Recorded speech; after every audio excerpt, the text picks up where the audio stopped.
Make it clear, my view, if Wisconsin goes red for Walker and Romney, oh my gosh, lights out for Obama. It will be a total landslide. Here now to talk about this, former North Dakota Senator Byron Dorgan, senior policy advisor at Aaron Fox, and joining us from on the ground in Wisconsin tonight is Tea Party supporter and radio talk show host Tony Katz. Tony, you're on the ground out there.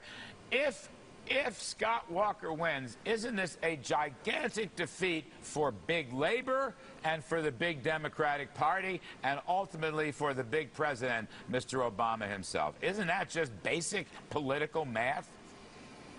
It's the trifecta. It's a big loss all the way around. They cannot say, after pouring in some $40 million, I believe the number is, from unions into defeating Scott Walker, to trying to get their candidate, Kathleen Falk, who they didn't even get through the primary. They can't now say, oh, it doesn't really matter. The words of Congressman Wasserman Schultz trying to say, oh, this is just a dry run. Well, this dry run is costing the people of Wisconsin $20 million, according to estimates. That's no way to treat the people of America. When Scott Walker and Rebecca Clayfish, remember, they're both on the ballot separately, when they both win their reelect from this ridiculous recall, you will see the reverberations all across the country that people realize that unions can be beat. Hang on a second. I want to get to Senator Byron Dorgan. Senator, to me, a Walker victory is a great rebuff, particularly to big labor and particularly to the big labor unions in the government sector, saying effectively voters and taxpayers want fiscal restraint for labor,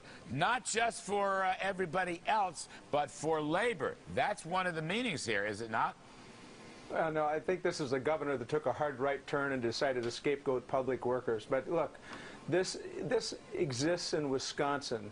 This is not a message for anybody anywhere. It's not a harbinger of what might happen between Obama and Romney at all. I know that you made that suggestion at the top of this, but this is a food fight in Wisconsin. I'm not there. I don't know all the details of it. I know a bit about what the governor did. I know a bit about the Koch brothers, who are sending a lot of money up in that direction. But that'll get resolved, and then we're going to have a presidential contest. And in that contest, I think people will be concerned about the economy and other issues. And let me just I listened to your previous panel. Let me make this point one more time. When this president took over, this economy was contracting at 7%. Now it's expanding, not fast enough, but expanding. And so, I think this president has done a pretty good job of turning around an economy that was falling off a cliff. Yeah, but okay, but Tony Katz, look, there has to be some government downsizing. That was the issue, whether it was collective bargaining or having the unions pay more into their pensions or more into their health care.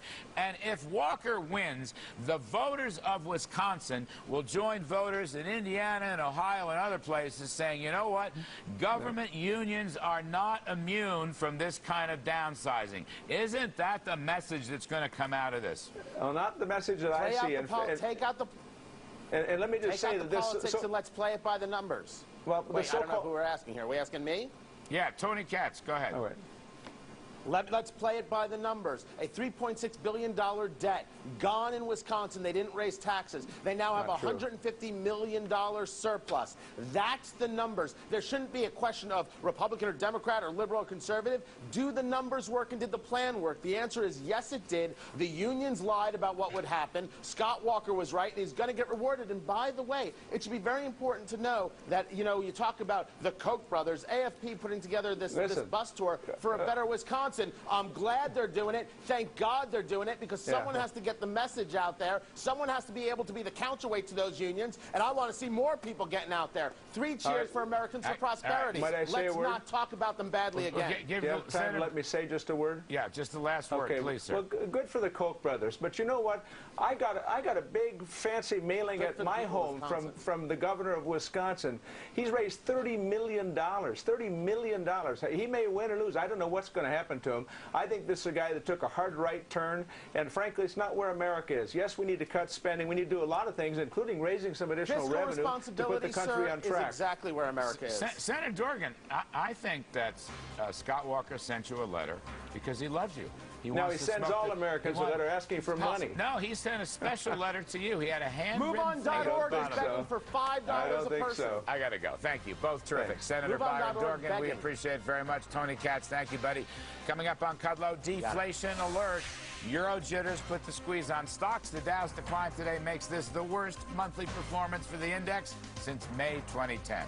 Should investors fear a total collapse of the euro banking system?